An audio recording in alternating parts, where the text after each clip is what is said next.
Hi, this is Vladimir Štimac from Anadolu Efes. You're listening Sweet 16, best podcast out there.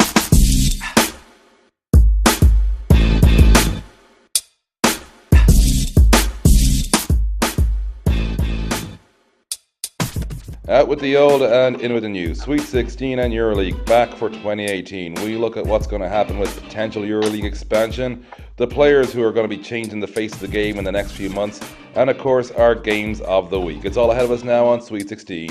Tune in. Hello and welcome to Sweet 16, an open look on EuroLeague basketball. Yes, this is the first edition of 2018, so welcome, and a happy new year. Aris, Emmett, guys, my dear friends, how are you doing? It's grand here in Dublin. Apparently we have a storm arriving, so probably by the time you all have listened to it, it'll have passed. That's how short storms last in Ireland. But yeah, looking forward to getting in some games this weekend. Not just EuroLeague, obviously, but we've got our big cup weekend here in Ireland, so it'll be me on the road once again. But yeah, Happy New Year to all you guys listening in, and of course to you, Moshe, and you, Aris. And hello from Athens, where the holiday spirit is still on. The weather is sunny. It's almost summer in the mid-winter, and this is also reflects the fact that Olympiacos and Panathinaikos are really high in the EuroLeague standings. And yeah, so Aris did of course mention the teams riding high in the EuroLeague standings. That's going to be the initial focus really for us here in Sweet 16's, creatively nicknamed starting off point of 4-minute warning. We'll be looking at the best and the worst of who's riding high, who's not riding so high, both teams and players and coaches. And then of course we'll be going into seeing potential expansion, what it'll mean, including the name of this show.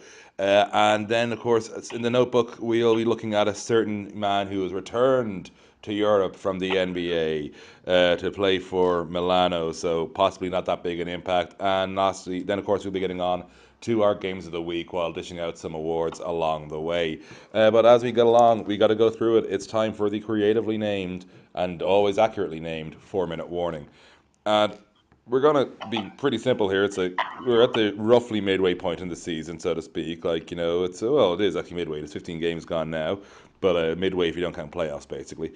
And the teams who, I suppose, have impressed you guys the most, we'll start off with, as in possibly exceeded expectations even a little bit, but the ones who you, looking at the way they're playing, basically, you're happiest with right now. So, Aris, you look at the EuroLeague standings, what teams jump out to you as being those guys have impressed me? I'm going to hazard a guess we all have one team in common here, but Aris, a couple of teams for you have really impressed you this season. No question, the biggest surprise so far is Zalgiris Kaunas. Nobody can compete to the way Zalgiris performed compared to the expectations that there were before the start of the season. Zalgiris on paper is one of the weakest teams of the league, probably on paper one of the two weakest teams of the league, with Crvena Zvezda being the other one. So having them in the top four, it's something that I believe nobody would expect. And the natural course of things will be for Zalgiris to be part of the playoffs, but not of the top four. It will be interesting to see how long they will last there. And also, I can say that Panathinaikos is a bit of a surprise, considering the fact that they are still haven't figured out what they will do in the center position. They have at least two foreign players that are underperforming, and they missed Nick Kalathis, but even without him, they are part of the top four, and this is admirable. I believe that nobody really gave a chance for Panathinaikos to be part of the EuroLeague Final Four this year. But especially thanks to Coach Pascual's effort and to Kalathis' spectacular season, they are real contenders. Those are the teams that are really surprised me at this point. You may say that also the fact that Olympiacos and Real Madrid are performing greatly despite missing key players is also a surprise, but on the other hand, you kind of expect teams like Olympiacos and Real Madrid to have the mentality of winning games even in the worst of circumstances. Yeah, so for me, the teams who've really jumped out, I suppose, I got a bit of grief over my picking Panathinaikos as a top four regular season team, and they're holding steady there at the moment, 10-5. I still don't I still don't trust them to win a playoff series, honestly. But them right now as a top four team, kind of happy with that one. The team that's impressed me, and I think it's safe to say there's unanimity across the group on this one, and probably across European basketball on this one, Zalgiris Kaunas. Like, what can you say? What Saras has done, like, they lost some key pieces in the offseason there after having what was seen as a very good season last year, one where most of us, I think, would say they somewhat overachieved, by being a team that was contending for the playoffs for most of last season. And anything close to replicating that would have been seen as a tremendous year for them this season. Yeah, they've just blown those expectations out of the water and gone 10-5 in their first 15 games. They currently hold what would be a home court advantage in the playoffs where they held tomorrow. They have a better record than Fenerbahce, who of course they beat in Istanbul. They are above teams like Real Madrid, Maccabi, Khimki, all of whom have substantially greater budgets than Zalgiris Kaunas, because unless you're Zvezda, everybody has a substantially greater budget than Zalgiris Kaunas. Like, Saras has sort of gone from being sort of, the great coach in waiting in Europe to, I might as well just start winning things now with Zalgiris. Like, the crazy thing as well is their points differential is utterly irrelevant. It's 14. Like, they are just finding ways to, win in tight games, basically. Like, they've had a couple of bats, but like by and large, they've got it done. I suppose team I'm going to surprise people with, but more because of how badly things started for them.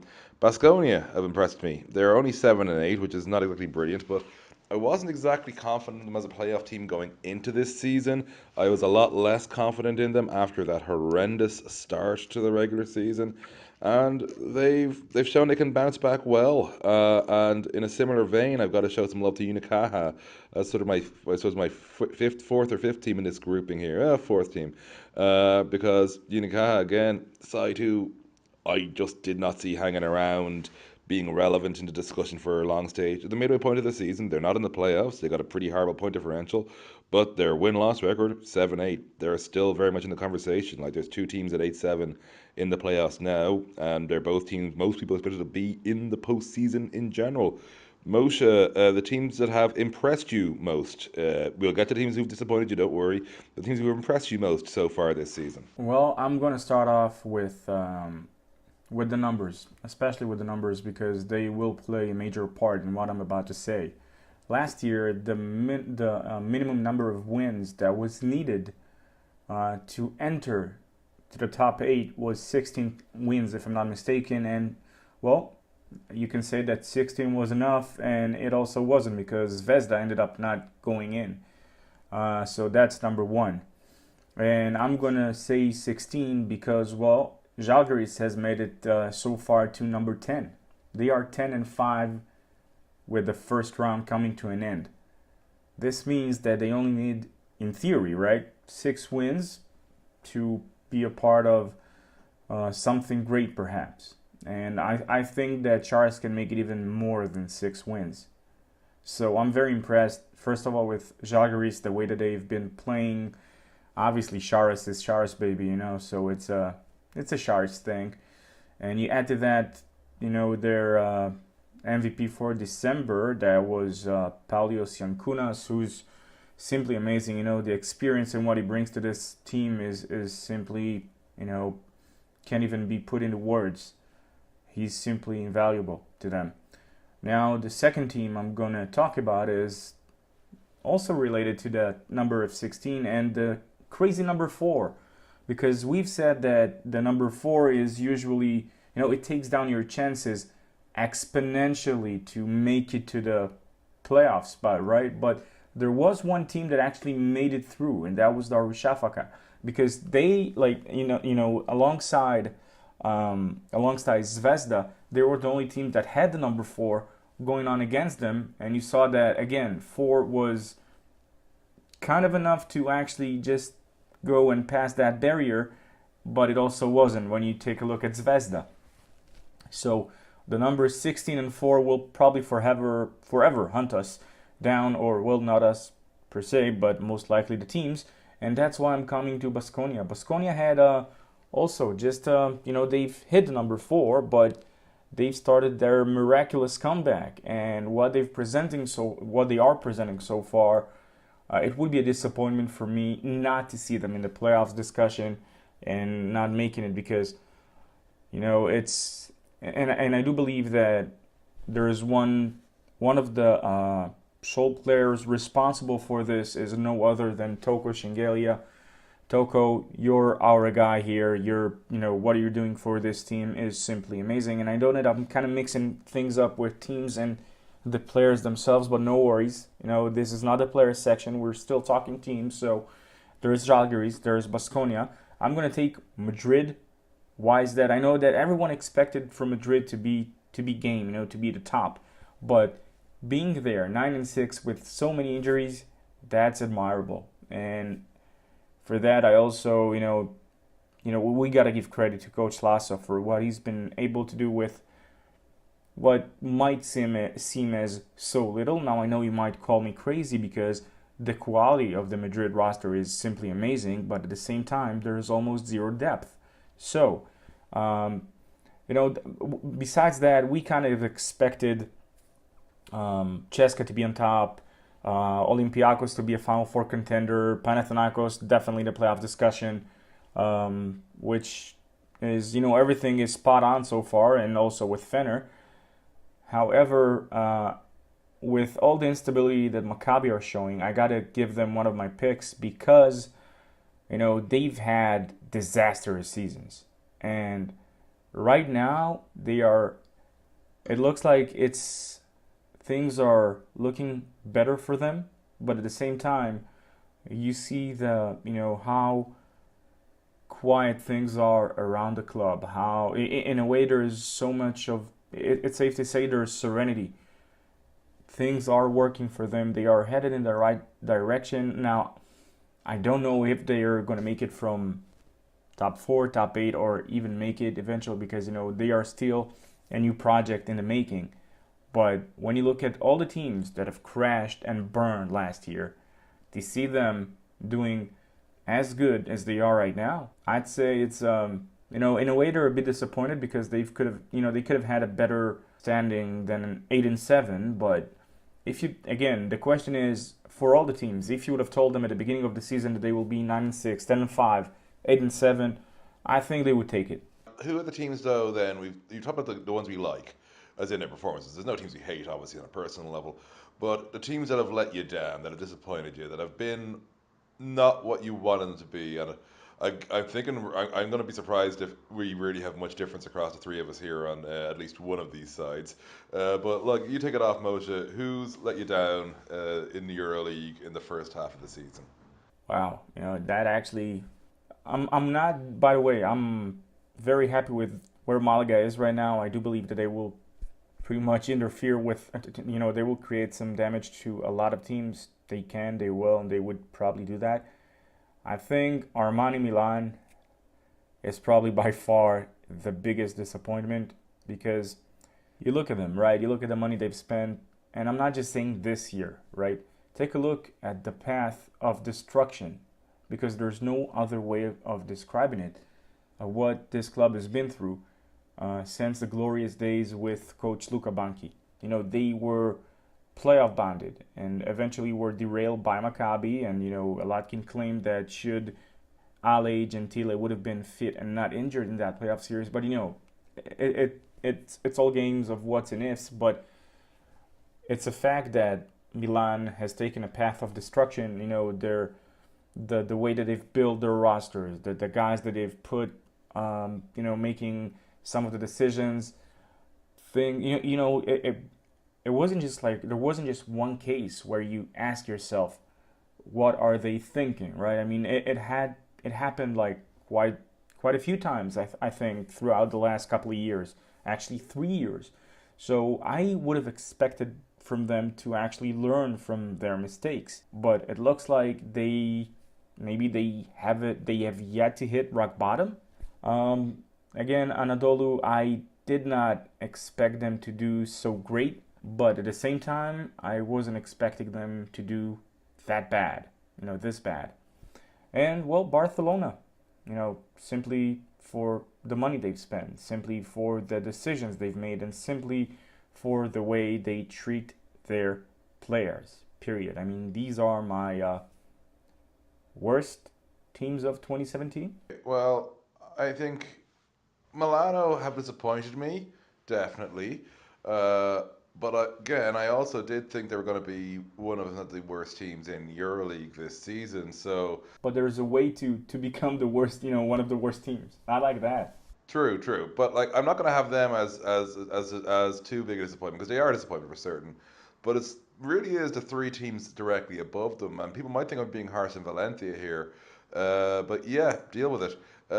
FS, there were warning signs of the losses they had personnel wise. And well, it turns out, yep, they didn't really know what they were doing, and it's hurt them very, very badly. Valencia, being harsh, probably a little bit too much, but I just really had high hopes for them. I thought they were a much stronger side than they were. But as Aris would point out, it's been winning Euro Cup and competing in EuroLeague, and we really have seen that this season with Valencia.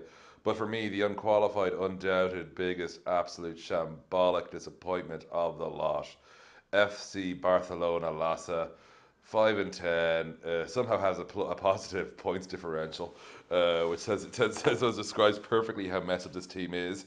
They have, if you were to put like sort of, as I said, I think I was saying this on our last show, mostly, it's like the collective talent of this roster, as in, if you were like to somehow put a point value on this, so whatever, a war or something like that, maybe there's a lot to go there. But this is not a roster built to play together, to play like teams. There's enough issues as well with, the ongoing Tyrese Rice nonsense where, like, free Tyrese is happening or not, so to speak. It's a thing now? Well, I'm making it a thing. We get free Tyrese, Oh, it's a thing now. Well, I'm making it a thing. We get free Tyrese, Tyrese is cool. He deserves to be playing real basketball, not B team garbage. And I like watching Tyrese play, so free Tyrese. And Veslinkov, we like him too. Yeah, Vesenkov as well. Disappearance. You're kind of going, lads. Like, I know this show occasionally turns into a ragging on Barcelona fest, but with good cause. They've bloody reeked, and like, they're a big club. They're not meant to be this bad, and they're certainly not meant to be this consistently bad as they have been, on a clear decline over the course of, like, if you bring it all the way back to that Printezis 3, that knocked them out of the playoffs a couple of years ago. It's all been just down from there. Beat up Barcelona, boo, boo! I say to y'all. Basically, yeah, no, you've disappointed me greatly. And they're my teams who've disappointed me the most. Biggest is obviously Barcelona. But Aris, your teams who've let you down. Well, guys, I totally agree with you, and the situation is quite simple. You have Barcelona and you have Anadolu Efes. I wouldn't put Milan in this in the same category, because Milano, unfortunately for the team and the great effort that they're doing every summer, is used to disappointments, and from the get-go the idea of having Andrew Goudlock and Jordan Theodore together in the same team put a huge question mark to the possible ceiling of this team. Not because they are bad players, but because in theory the chemistry between them will be a great experiment that so far has backfired. On the other hand, I disagree that Barcelona has a roster that has issues. You can put also a question mark on how good of a point guard is, let's say, Thomas Hurtel, and if he can carry a team alone. But on the other hand, you can't say that Barcelona is missing anything in order to be a Final Four contender. At least that was what most of the fans of the club believed during the summer, and so far they are greatly underachieving, showing different phases of the game, good and bad, even in the same contest. starting a game against Bamberg, winning by 20 and then losing the game. Also, Anadolu Efes is underwhelming. Many expected much more from Ricky Ledo, who had a great season last year in Turkey, and this didn't pan out. And with Ledo not being able to deliver, everything else went down to drain, especially with Derek Brown getting injured. Still, even if Anadolu Efes has the worst record, I believe that Barcelona is the team that currently disappoints. And so they're the teams who've let us down, and the teams who've brought us high. I suppose on a coaching level, Moshe, or coaches and players actually, I'll ask you both these at once. What coaches and players have really impressed you, and arguably more than you thought they would have? That's a good question, because first of all, we can also discuss the players that could potentially be the rising stars or having a breakout season, especially on a debuting season in the EuroLeague.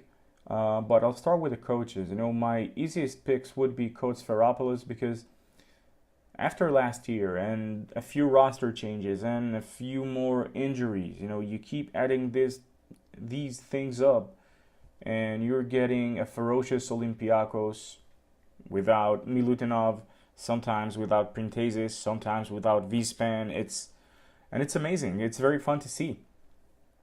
So he's my sure thing pick kind of thing.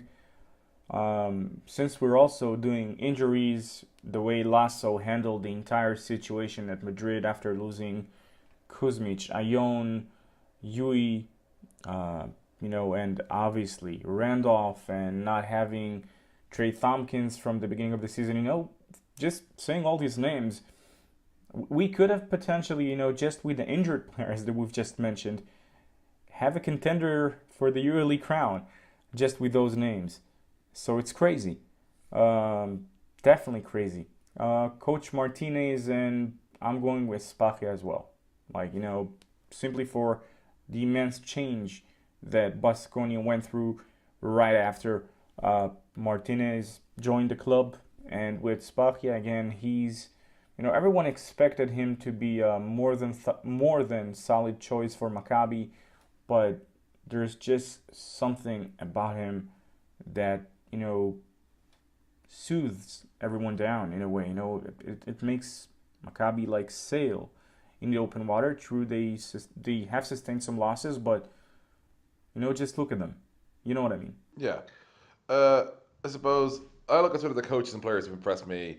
Coach-wise, is it cheating to say Saric? Yeah, so I'm actually going to go Sferopoulos as well, because you had to... No, you can't. You can't choose Charas, because Charas is... Yeah, Saric is cheating. It's cheating. You're right. It's cheating to pick Saric. So, I'm going with Sferopoulos with you as well, because it's the balancing act. There's a lot of changes, particularly around that 5-hole. Remember at Oli, they'd basically moving Milutinov up into that, the lead role at the 5. You had a lot of other adjustments around. Obviously, Billy was out for a while, the guts of the first half of the season. And he still managed to turn an 11-4 team out of that, which is nothing at all to, sniff at whatsoever. He's definitely impressed quite a lot. In terms of sort of the playing side of things, that's actually a tough one. I think Vesely really coming into his own in many respects has jumped out for me. Because he's had some moments where it's really just been when he wants to kick ass, he really has, and there's been no qualifiers with that. In a similar vein, Nick Calathes, closest got to triple double in a while. We're all deliberately avoiding the kid here, or at least us two are. Aris might not avoid the kid, it's but Calathes, I think you definitely have to say he's impressed quite a lot. But Emmett, it's I would agree that a kid should enter the list, but I'm gonna surprise you, because first of all, my players I would have taken for the solid players that with them or without them, two complete different teams. So for you can say that for Baskonia without Toko, okay, if Žalgiris wouldn't have Jankunas, for example, well, I can say Decolo for me also, because we're seeing what he's been doing so far. Take a look at teams like Maccabi and Žalgiris, and you could potentially claim that there isn't a special someone, because everyone's special in its own way. For Maccabi, Norris is special, Pierre is special, Thomas is special. Bolden is definitely the rising star, I think, of the team, because he's only 22. So, and I would like to add to the same category, Luka Doncic. Now I know you're gonna say, "Wow, you're crazy," and I would say you probably right, but I mean, look at the season that Doncic is having. Right there and then, where you thought, what else can he do? How more dominant can he become? How much better could he be? And I think we're just getting these answers. He could be that much more better. Yes, he could do so many more things. Yes, he could be very well more dominating than what we would have expected from him. And all of that in an 18-year-old kid. So in my books, Doncic is a rising star in a crazy manner, but still. Aris, the coaches and players who've impressed you the most in this first half of the season? The list is really long, and you can go, I don't know, by many names which should be mentioned, and you have a situation like, let's say, Arturos Gudaitis, Kevin Pangos, or I can go on and on. I can speak about the rise of Nikolathis. I can speak about the way Jamel McLean is being reborn at Piraeus.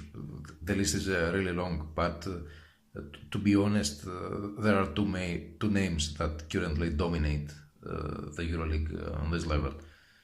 On the field, you have Luka Doncic. He's not a rookie anymore. He's a Eurobasket son. But the fact that he keeps Real Madrid among the contenders, and nobody's realizing that half of the team is missing. Sergio Yul was missing from the get-go, and now we have Ion, Randolph, Kuzminskas, and I don't know who else out. But Real Madrid is still a contender, and when everyone returns, they will be a force to be reckoned. And Doncic is steering the wheel greatly at this point, so you have to give it out to Doncic, and also to extend to Coach Lasso, who is dealing with the injuries, and the same can be said with Coach Feropoulos, who is keeping Olympiacos near the top of the league with so many injury woes at the start of the season. But speaking about coaches, you can't deny that the name that's currently stealing the show is Šarūnas Jasikevičius. It's obvious that his future will not be in Kaunas. This has been said twice so far, two past summers. But with Maccabi getting on a path by Coach Pachia, with Panathinaikos having found in Coach Pascual the guy that can build something, I believe that if the situation in Barcelona continues to be as bad as it is right now, maybe this will finally be the summer that Saras leaves for Barcelona, because frankly he seems ready. He's not only hyped by the media or by those who like him as a personality, but he's hyped by his results and his work.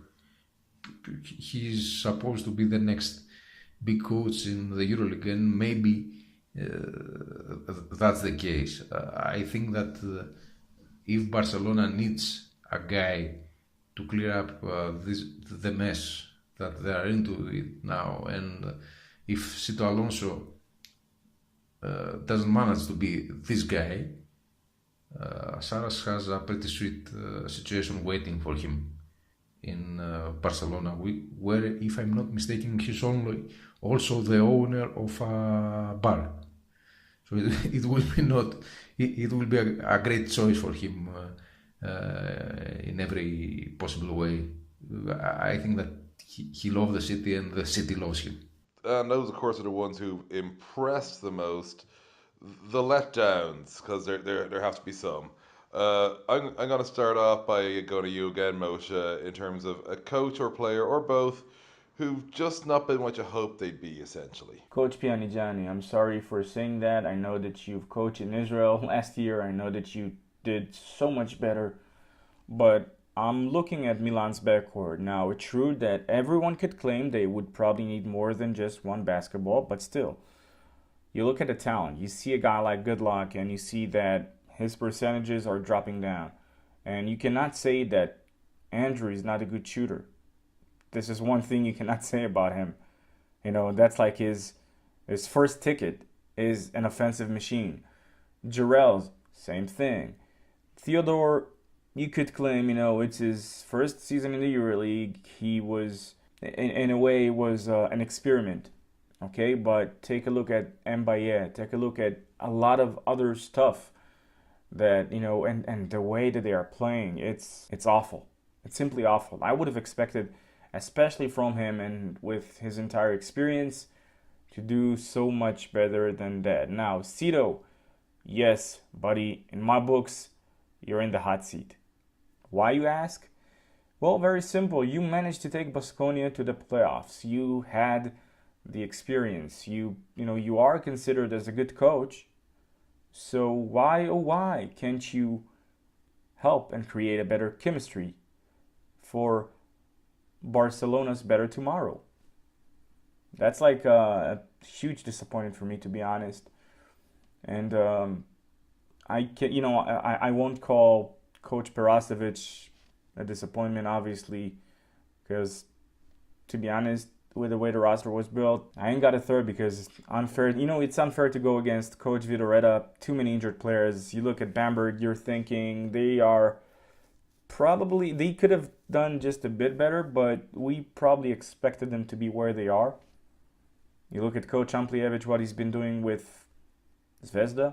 I mean, everything else is good in my books besides these two coaches.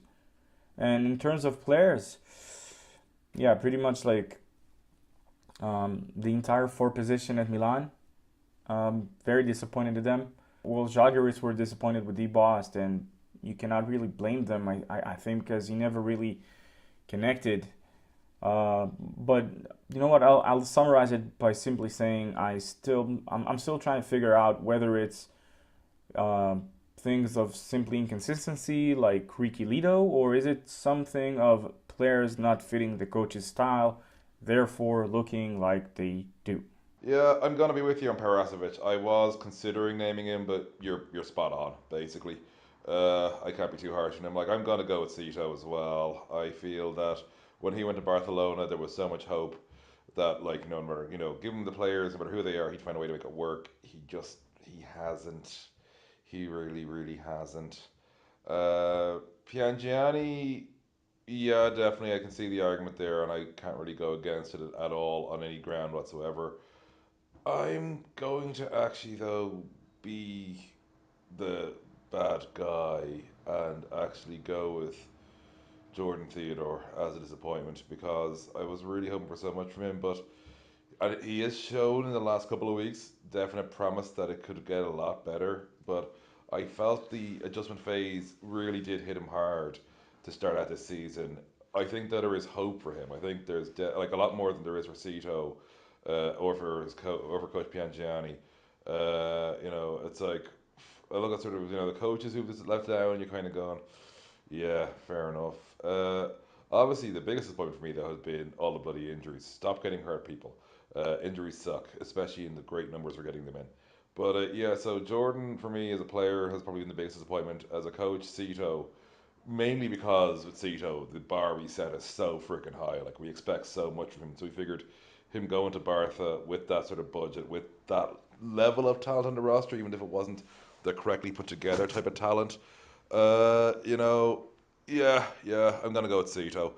Aris, your disappointments as coaches and players so far this season? This is not a surprise, but I also go with Cito. But I totally agree with you.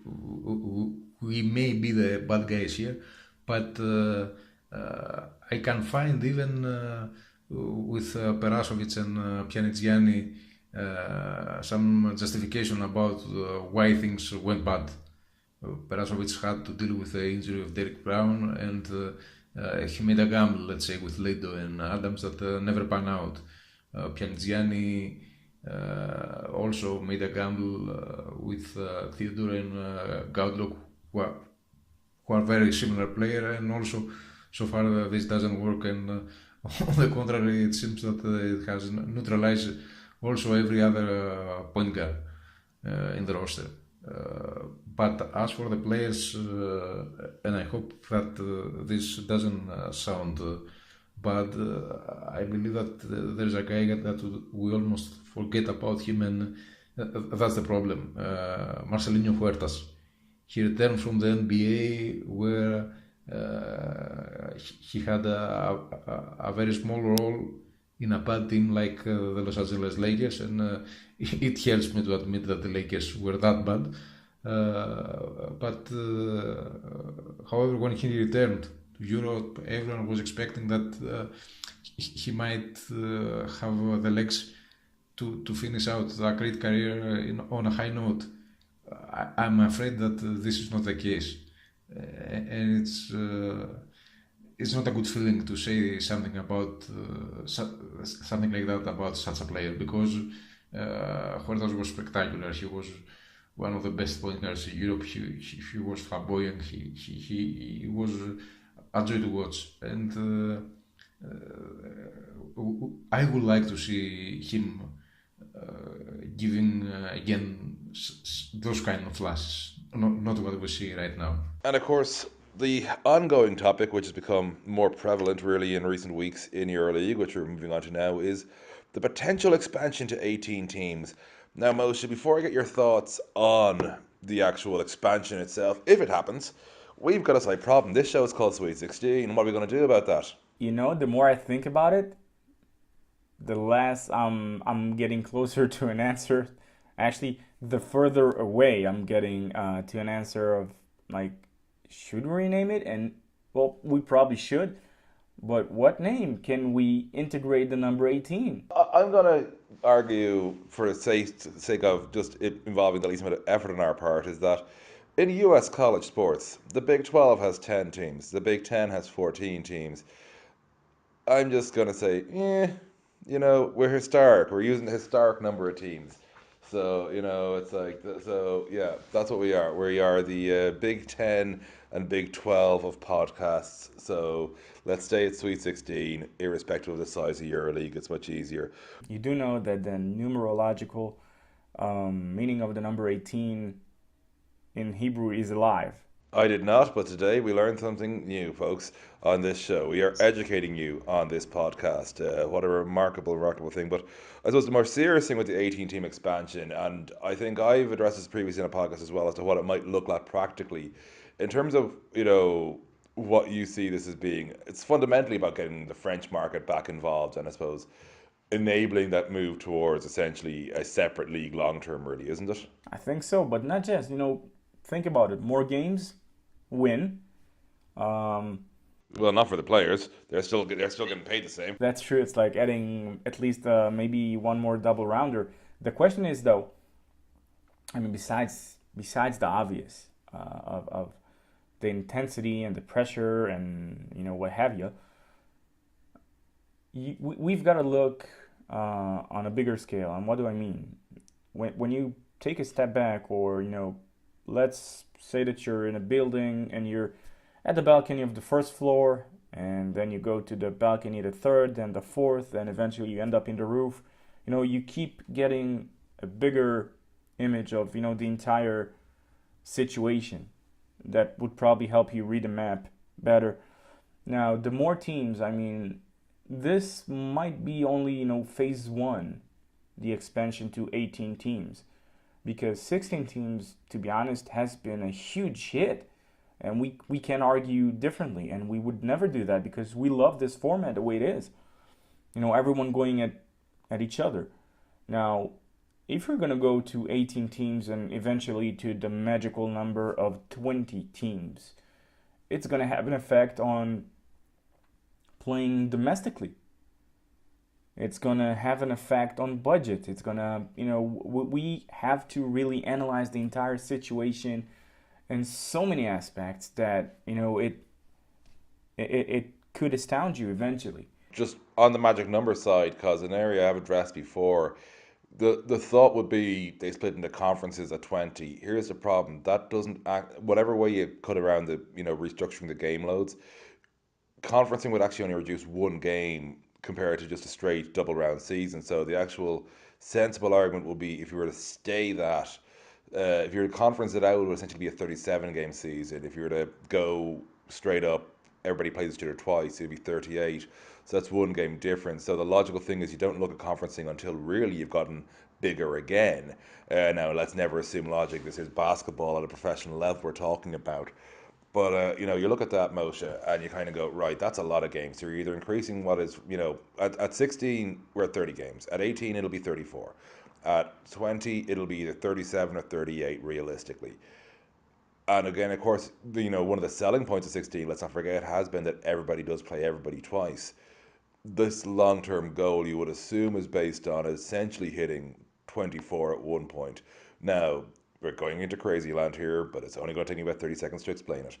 Essentially, you hit the 24 teams, you're able to go to 12-team conferences. That enables you to go for everybody plays the other conference home and away and plays their own conference home and away twice over. Essentially, 44 games against your home conference, 24 against the away. That's 68 games. Now, if you're doing the maths there, you work out very quickly. That means no more domestic leagues for those teams.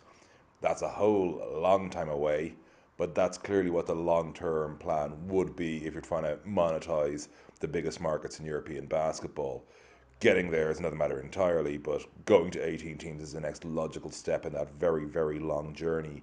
So Moshe, I suppose my question for you is, if you're going to 18 teams, like how are you managing this expansion? We cannot answer this question without taking into account the number of players that would have to be allowed to register into a game, the number of players to be allowed to register into a team's roster, the amount of changes, what's going to happen in terms of G League kind of thing, of having two-way contracts or, whatever. And at the same time, keep a close eye on what is going on at the actual G League and what is going on at the actual CBA and even in the NBA to really fully understand the situation and to actually make the proper decision. But I do think, and we have discussed this before, I mean, it's like you said, there's no escaping from it. Domestically, teams would eventually probably would have to leave their domestic leagues, but it would probably be worth for them quite a bit. It would be much more prestige for sure. But again, I think it's going to have most definitely some some effects and implications, and obviously we're going to see more players and more money would have to be spent by these teams, because if not, you're going to have yourself heading to the not even final stages of the season. We're talking halfway through with teams having just half of their rosters because of injuries. Now with that being said and done, the expansion for itself for 18 teams should be great. I do believe that 20 would be great also. The conference thing, as long as you keep the original plan of everyone plays against everyone, then I think it should work. But again, then we would have to also ask what's going to happen with the EuroCup, because it's inevitable. Yeah, all of this is, I think most of these things are down the line. So Aris, bring us back to reality here. Your thoughts on what we should expect in the short term from a growth to 18 teams? Well, we have to say that in a way, Aris is our responsible adult, right? on this ones. Yeah, as the responsible adult Aris, in the short term, what can we expect to see with a jump to 18 teams? What will be the practical implications, so to speak? Well, for me, the situation is quite simple. The expansion is coming, but I'm not so sure that this will be the case for next season. It's the logical step, as you said, Emmett, for the EuroLeague to expand and include even more clubs. But that's a decision that's up to the clubs that currently are playing in the EuroLeague. So the logistics of the possible expansion and the games that, as you said, may conflict with the domestic league games are an issue that so far I don't think is resolved. and I don't think that there is, despite the reports, and this is not a knock to the Gazzetta dello Sport report, I'm pretty sure that they have the reasons to write something like that, and they have really solid information on this situation. But my information are that at this point,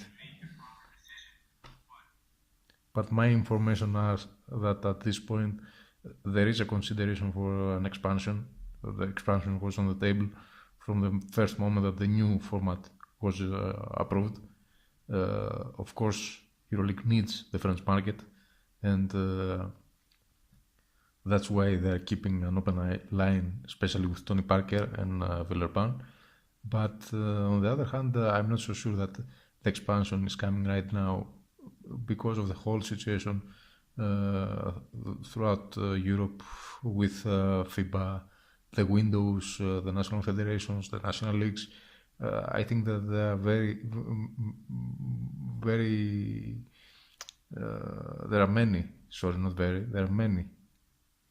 there are many pieces in the puzzle that has to be fit in order for an expansion to happen and be realistic and improve the current format of the EuroLeague without creating any more tension or any more issues. We'll know by the Final Four probably if there will be an extension next year. If that's the case, then it's obvious that one more team from the Eurocup and also a team from France will be added. And a two-team extension doesn't change much in the big picture as far as the schedule goes. We are talking about 4 extra games that can be fit with 2 more double weeks, let's say. That can be a feasible solution.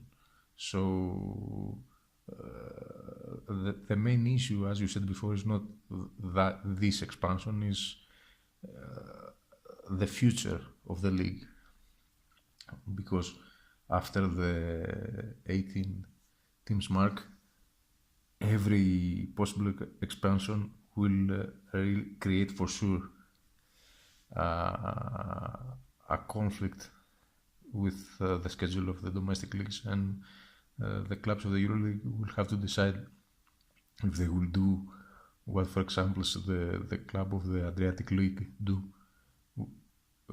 which they compete in their domestic leagues only in the playoffs.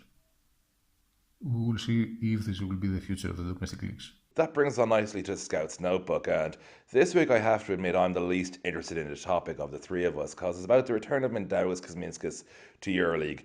Linked to a couple of playoff contending sides, instead he's chosen to go to Milano. I'm guessing he likes Italian food. This makes no sense to me at all. It also means I'm not terribly interested in the return of a very exciting player to watch, I should point out, to European basketball, because he's gone to a team that's bloody irrelevant. Moshe, I know you're far more interested in this story than I am, so the return of Kuzminskas, what's going on? Okay, so let's set the record straight from the beginning. I would say this: I do believe the decision for itself has been made for money and money only. Because even though that... Possibly food, let's be honest. That's definitely a plausible option here. It is Milano. Yeah, but like the offer, the rumors that are circulating the basketball sphere are claiming that Milan have paid a lot of money for him, way much more than the other teams. But at the same time, with that being said and done, it is a business, so it is understandable that a player would choose money. But in a way, I think that he chose money over career, and I'll explain. It would be, it goes without saying that Kuzminskas, or as we would probably call him throughout the season from now on, Kuzmi, he has dreams of returning to the biggest stage of them all, which is the NBA perhaps, and I would love to see him stay in Europe, obviously. So, get this, we're taking a look at Milan's roster, right? Let's break it down. Kuzminskas is playing the small forward position, correct? Yeah. So we can expect from him to give very specific and certain minutes, and I am saying a few minutes, not more, at the forward position, correct? Okay, we're going somewhere here, obviously. Yeah, so Milan are bound to release a player. Now, did they need a 3? They have a lot of players that can put points on the board. I would have taken a floor general before I would have taken him.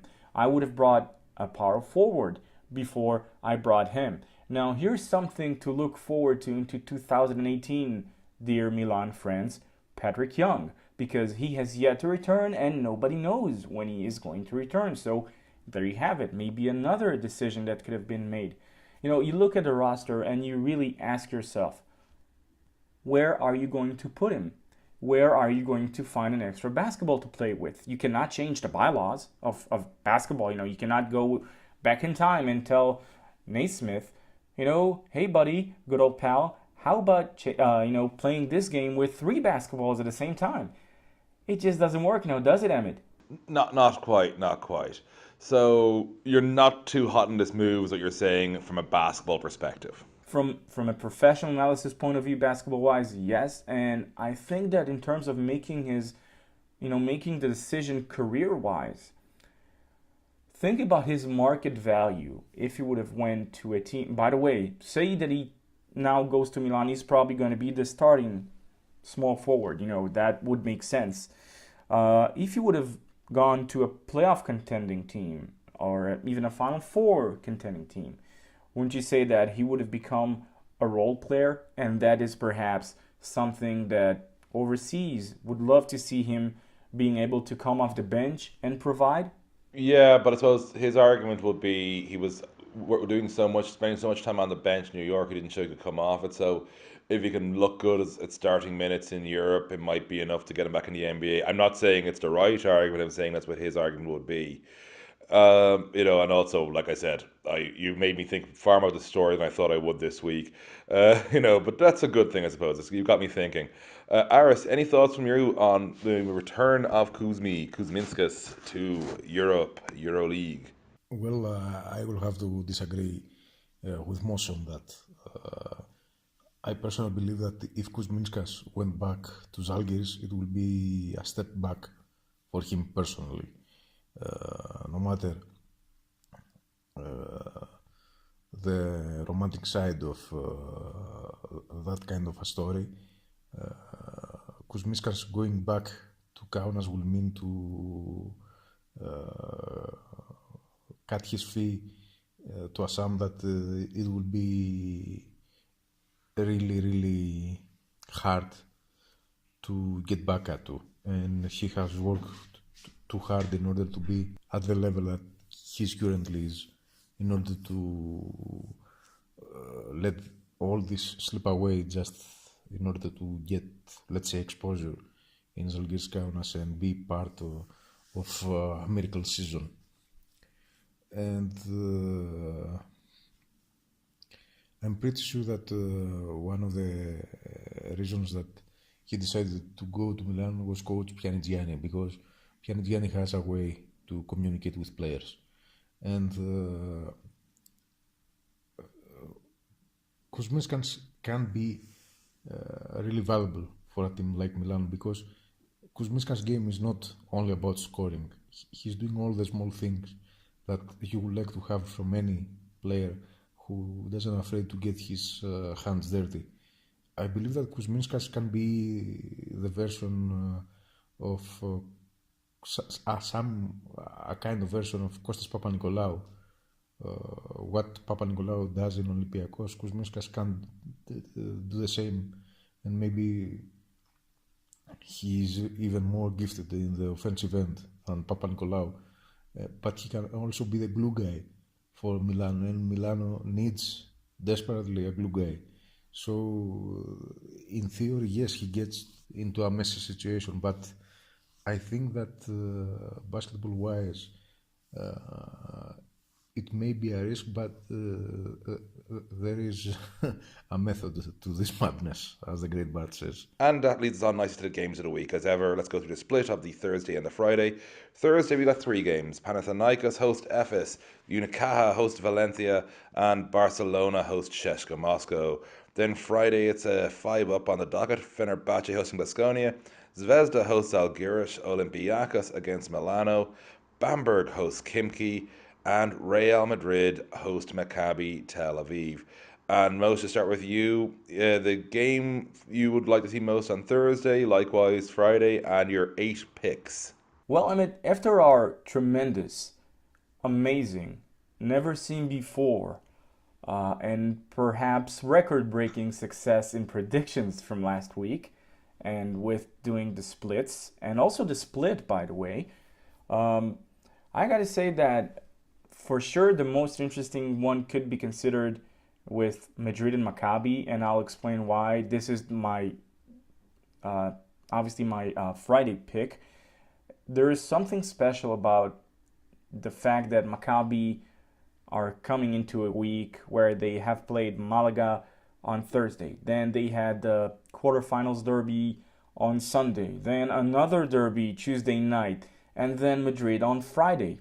So the derby games in Israel versus Hapoel Tel Aviv are always, always intense, no matter what. Now, you look at Madrid, and Madrid are going to play against Baskonia on Wednesday. And if you're tuning into this show, then, well, yes, they are either about to play or have played already. And, well, we've seen Baskonia so far. They have managed to find their stride back on, and we do know they will not give a game easily. So there you have it, where, depth sometimes is an issue, and where you get 2 of the most highly decorated clubs in European basketball going at each other, with one being 9-6, the other being 8-7, it gets all kinds of interesting. So this is my game on Friday, and well, Barcelona, I want to say, honestly, I really want to say Panathinaikos Efes, because their encounters always interesting, always a mess, but it is Panathinaikos at home, and I'm not that confident on betting against them. So I'm going to say this. I'm going with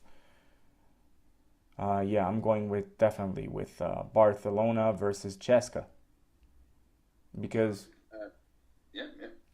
it's easy, it's there, and I mean, we get all kinds of amazing games on a card. We're gonna get Fener coming after a loss to Madrid, hosting Baskonia on the rise, sensing that playoffs is within a striking distance, per se. We're going to get Unicaja Malaga getting a rather convenient opponent with Valencia minus Vives, as Unicaja are trying to continue and keep their playoff dream alive. So, I mean, honestly, great card. And, well, Emmett, simply because I might have jinxed us by like 3 weeks ago being 7 from 8. Maybe it's just us, giving the wrong predictions. But I'm confident in our success this week. I'm so confident that I'm not even going to say how confident I am on it. So, Panathinaikos, Malaga, CSKA, Baskonia for the win, even though it's a tricky one. Zvezda, sorry guys, I'm going with Žalgiris. Olympiacos are going to win against Milan. Kuzminskas might have a good game. Bamberg, Khimki, tricky, but Bamberg. I'm going with Bamberg on this one, and surprise, surprise, Maccabi Tel Aviv. And that leads me nicely into picking like 2 games of the evenings. I'm going to agree with you on the Thursday game. Barca, CSKA just jumps out to me as the obvious one to watch. It's an element of, if Barcelona are going to do anything to salvage their season, this is the absolute game they would actually have to do it in. So above all else. Also for Cheska, is just to see, how they, handle being up against a team who's got his back against a wall, because that's going to be what they're facing them most of the rest of the season, is teams with their backs against a wall. So that's a nice one for me. And I'm going the early game on the docket. Fener Baskonia is my game on Friday. Very simple reason for that, to be honest. It's sort of a moving time for both of them. Baskonia looking to move. They can be proper playoff contender. Fener looking to be, if they're going to be a top 4 contender. And it's a good matchup to see these two go against each other. But my picks, well, I'm tremendously dull this week.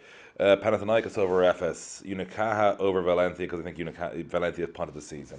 Cheska to get the win away at Barcelona. Fenerbahce for the win. I was going to be cheeky and leave it till the end, but no, I'll do it now. I'm going to say Zalgiris, which means both sets of fans will be pissed off at me. So sorry about Zvezda and Zalgiris fans. Olympiacos to take down Milano.